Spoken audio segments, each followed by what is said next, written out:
This is how moms be feeling when they be showing their babies. Like I made this. I made this. My name is Keon. Welcome to my channel. Today we're going to be talking about starting a candle business. I wanted to talk about how much it really costs because I don't think there's a video out there that accurately depicts how much it costs to get this thing up and running.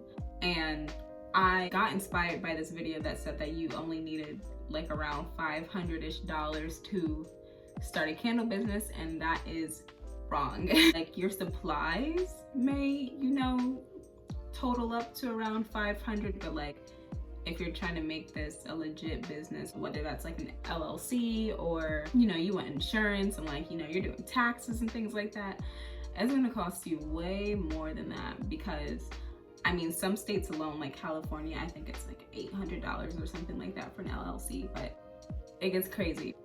We're gonna talk about supplies and just like other things to factor in.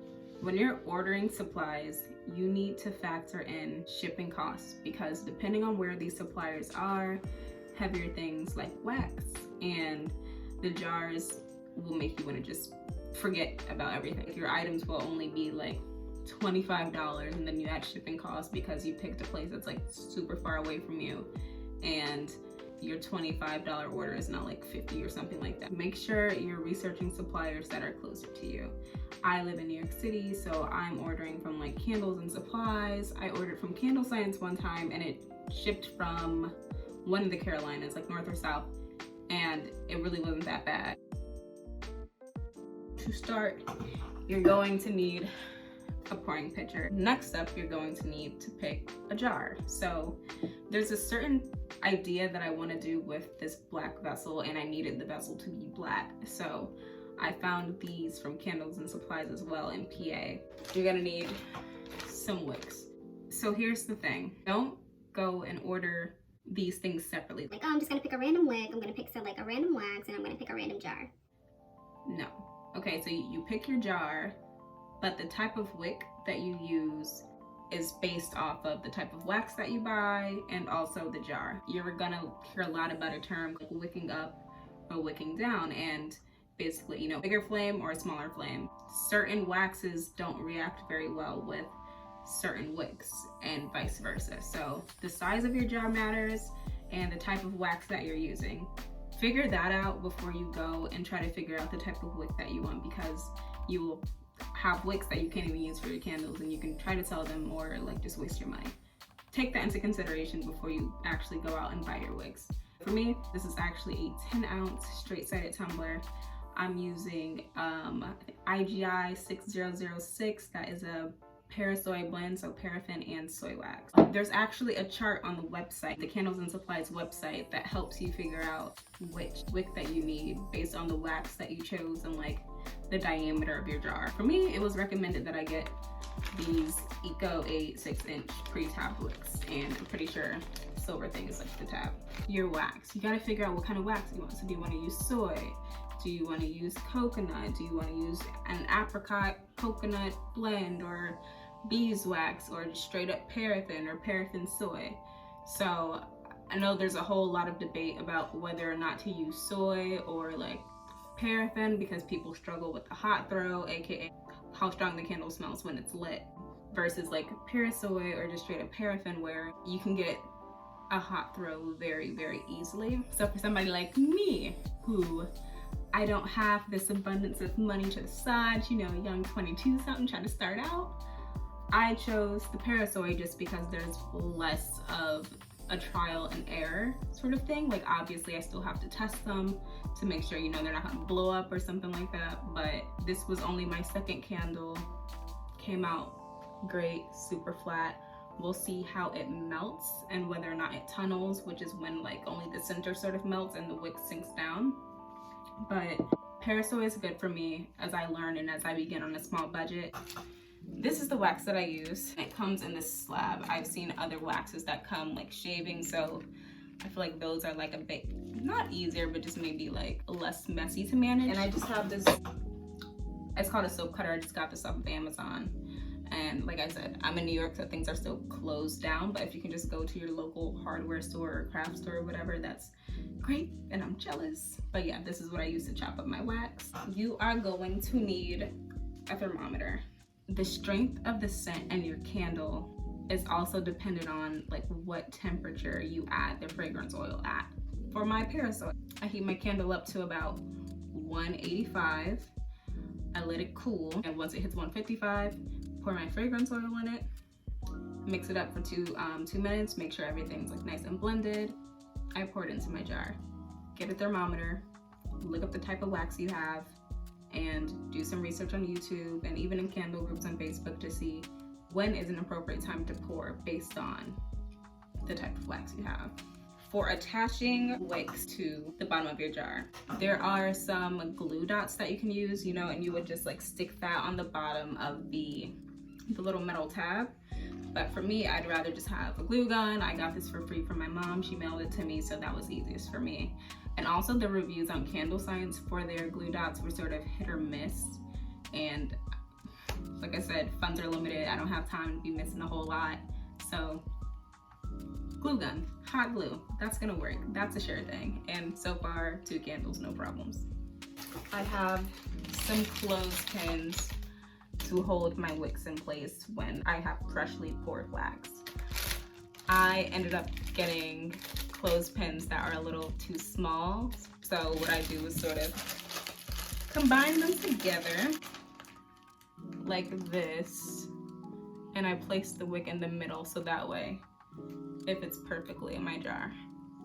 So next I have this package of 100 warning labels, just telling the people the basics of candles, and also just to cover you if say something were to happen. There's a lot of room for user error. We know people don't like to follow instructions. You know, we say to make sure that your candle is not on a flammable surface and that you're supervising it, and that, you know, you don't burn it more than 4 hours at a time, or, you know, make sure you trim your wick to like 1/4 of an inch before every lighting of the candle. And we know people don't do that. Even me, before I started doing the research into candles, I didn't do it. But it matters, it really does matter, because sometimes if you don't trim it, like I've seen candles like start to soot, you know, that black smoke that comes off, and you can avoid that if you just trim your candle.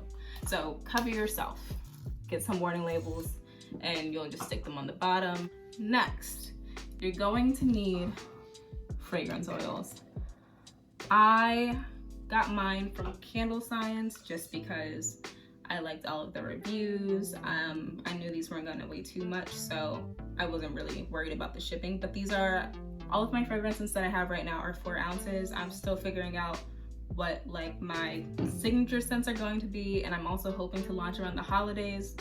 I don't really like fall scents, but like I said, I'm just trying to figure out what I want to do at this point. Each wax has a certain capacity of fragrance oil that it can hold. My parasol can hold up to, I believe, 12%. I think others like soy can only hold up to 10%. But just know that more fragrance oil doesn't always equate to a stronger scent. Also, like, that price is variable, obviously. It just depends on what you get. Like, 1 fragrance oil gonna be cheaper than if you get like 6. So it just depends on you and what you want to do. I got this wick trimmer from Candles and Supplies, but I truly do not like it.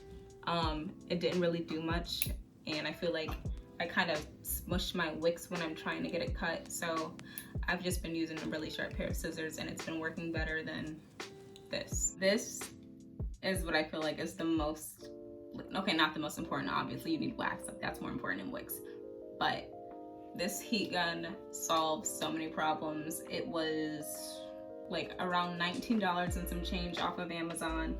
And you know, this candle right here, it came out with a small little mound at the base, and you can't see it now because I hit it with that heat gun, melted everything up. Baby, I'm so proud of you. That's it, because it remelts everything. and it has another chance to settle in smoothly. So yeah, that's basically the mandatory list of supplies that you need to actually make a candle. And for me, I bought 24 vessels because I want to have this for the special thing that I'm going to do to the outside. But I also got some cheaper like salsa jars.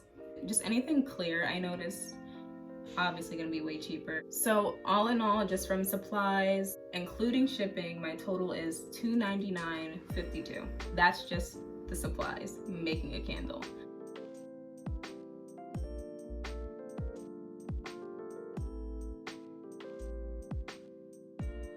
If you're trying to make this a legit business, I say have like 700 to 1,000, like be in that mind frame, because we didn't factor in things like shipping supplies, you know, like the boxes that you're using. What are you going to use to protect the box inside? Are you buying bubble wrap? Are you buying some other eco-friendly insulation so that way your candle's not bouncing around in a box and breaking? Are you doing some cute branding touches, like, you know, a certain color tissue paper or a special sticker? And we didn't even factor in things like labels, like what kind of labels are you using? A lot of people say that they design their own labels. I'm using PicMonkey, but a lot of people are using things like Canva or even like paying somebody to do this. I personally wouldn't, just because it's so easy to do it on PicMonkey or Canva. And if you can't do it, find somebody young in your family who's technology savvy to do it. And unless you want something super, super intricate, you can truly do it yourself. If it's just my name, Candle Help, you can do that. Are you going to buy a domain name for your website? Are you going to sell your products on Shopify or Etsy? Like, those are things to consider because they take percentages out. Or I think on Shopify, it's just a certain amount of money to like host your website every month, but that's an expense. Making your business legit and registering it, that takes some time. Are you going to trademark your business name? That costs. Are you going to copyright your logo? Business costs. There are a lot of different things to take into consideration. You need to figure out how you're going to ship. A lot of people, you know, there's USPS, but then there's also called like pirate ship. Do your research.